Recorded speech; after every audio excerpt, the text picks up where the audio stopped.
Salam sejahtera untuk kita semua. Pelajaran Sekolah Sahabat dengan tema utama Kejadian, pelajaran ke-10, Yakub Israel. Selasa, 31 Mei, pencemaran terhadap Dina. Sekarang setelah Yakub berdamai dengan saudaranya, dia ingin menetap di tanah Kanaan dengan damai. Kata Salem atau selamat dari kata Salom atau damai untuk pertama kalinya menjadi ciri perjalanannya. Setelah membeli sebidang tanah dari penduduk setempat, dia mendirikan sebuah mezbah di sana, menunjukkan imannya dan kesadarannya tentang betapa dia benar-benar bergantung pada Tuhan. Untuk setiap korban yang dipersembahkan, ada ibadah. Namun, untuk pertama kali dalam hidupnya, Yakub Israel dihadapkan pada kesulitan menetap di negeri itu. Seperti Isakar di Gerar bersama Abimelek, Yakub mencoba mencari akomodasi dengan orang Kanaan. Bacalah Kejadian 34. Apakah yang terjadi yang mengganggu rencananya untuk hidup damai? Kisah kejadian mesum ini menyoroti ambiguitas karakter dan tindakan mereka. Sikem yang sensual yang melecehkan Dina juga dicirikan sebagai seorang yang tulus dan penuh kasih terhadap Dina dan ingin mencoba menebus kesalahannya. Ia bahkan rela menjalani ritual perjanjian sunat.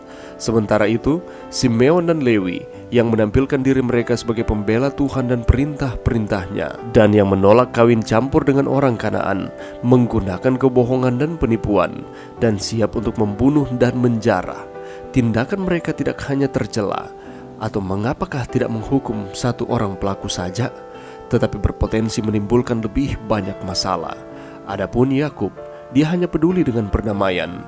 Ketika pemerkosaan putrinya dilaporkan kepadanya, dia tidak mengatakan apa-apa. Namun, setelah dia mendengar tentang apa yang telah dilakukan putranya, dia secara terbuka menegur mereka karena apa yang dapat terjadi selanjutnya.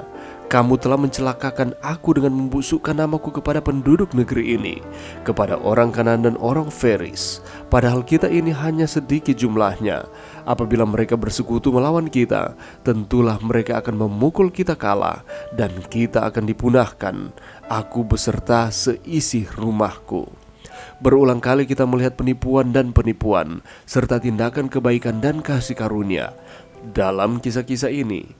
Apakah yang diceritakan di sini tentang sifat manusia? Pelajaran yang bisa kita dapatkan pada saat ini ketika kita membaca di dalam Kejadian pasal 34 ayat 1-31, di sana memberikan informasi mengenai peristiwa Dina dan Sikem. Kita tahu bersama bahwa Dina ini merupakan anak Yakub dan Lea. Dan ketika peristiwa ini dicatat, pada waktu itu Dina sedang mengunjungi perempuan-perempuan di negeri itu. Bisa jadi Dina sedang berjalan sendirian dan dia pergi mengunjungi akan sahabat-sahabat perempuan-perempuan kafir di tempat mereka tinggal pada waktu itu. Dan ketika kita melihat catatan sejarah, kelihatannya pada zaman tersebut merupakan suatu hal yang berbahaya bagi seorang perempuan untuk berjalan-jalan, apalagi secara sendirian. Dan seharusnya Dina mengetahui akan hal tersebut, tetapi ia tetap melakukannya. Lalu di dalam ayat 2 bagian A di sana dikatakan Sikem melihat Dina, dan ketika Sikem melihat, dia tertarik dengan Dina dan ia memperkosanya. Salah satu pelajaran yang bisa kita dapatkan dari Sikem dan Dina ini adalah hati-hati dengan menggunakan mata kita. Ada lagu anak yang sering kali kita dengarkan. Penggalan kalimat dari lagu tersebut adalah awas mata yang selalu melihat.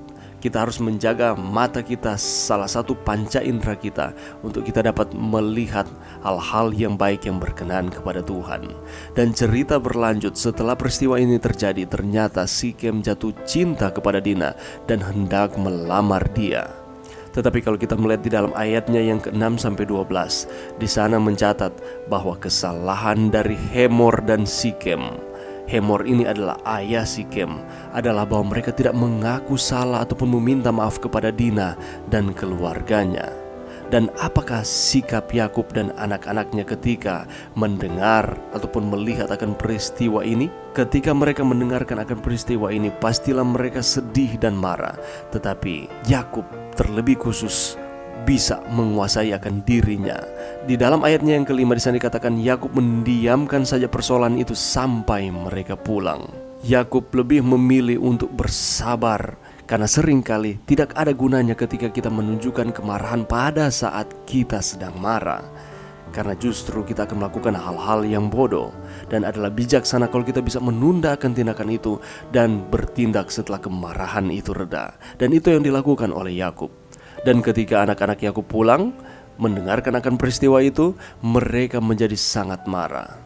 Dan apa yang dilakukan oleh Simeon dan Lewi? Mereka menjawab Sikem dan Hemor dengan tipu muslihat. Sikem dan Hemor memang bersalah, tetapi tidak seharusnya anak-anak Yakub mengadakan tipu muslihat terhadap mereka. Dan ketika mereka terperangkap di dalam tipu muslihat tersebut, menyetujui akan usulan dari anak Yakub ini. Dan pada akhirnya Sikem dan Hemor termakan oleh tipu muslihat tersebut dan menyetujui usulan dari anak-anak Yakub. Demikian juga dengan semua rakyatnya.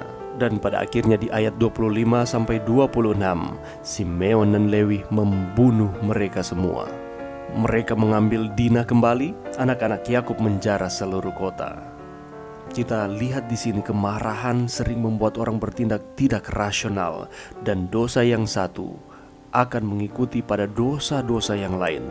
Ketika kita marah atau dendam atau berdusta, maka kita akan melakukan tipu daya, kita akan menyakiti orang lain, dan dalam cerita ini membunuh dan merampok. Dan Yakub tidak senang dengan tindakan dari anak-anaknya ini. Ketika kita marah, marilah kita berpikir panjang. Janganlah kita mengambil keputusan yang semena-mena atau tidak rasional untuk mengikuti akan kemarahan kita.